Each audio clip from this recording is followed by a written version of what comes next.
Skont stqarrija maħruġa mill-Gvern, kontrarjament tal-impressjoni li provat tagħti l-Oppożizzjoni, il-figuri tal-Labour Force Survey juru li r-rata ta' impjiegi f'Malta fit-tmiem it-tielet kwart tal-2013 laħqet il-61.3%.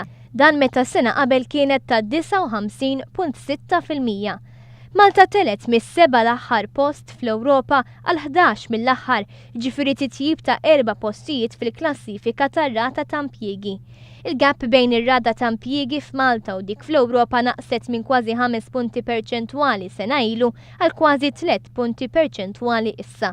Il-Gvern huwa konxju li fadal aktar xisir biex Malta tilħaq livelli ta' pajjiżi Skandinavi, fost l-oħrajn l-Iżvezja li għandha rata ta' impjiegi ta' 76%, imma żgur li l-andament tal-impjiegi f'pajjiżna huwa tajjeb.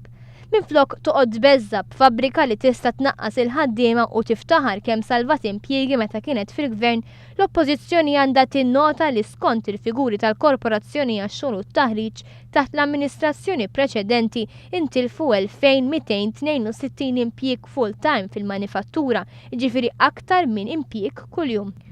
B'kuntrast bejn Marzu u Awwissu tal-2013 l-aktar figuri riċenti tal-ITC l-impjiegi full-time fil-manifattura żdiedu b'169. Ix-xogħol jinħoloq bil-fatti u mhux bil-kliem.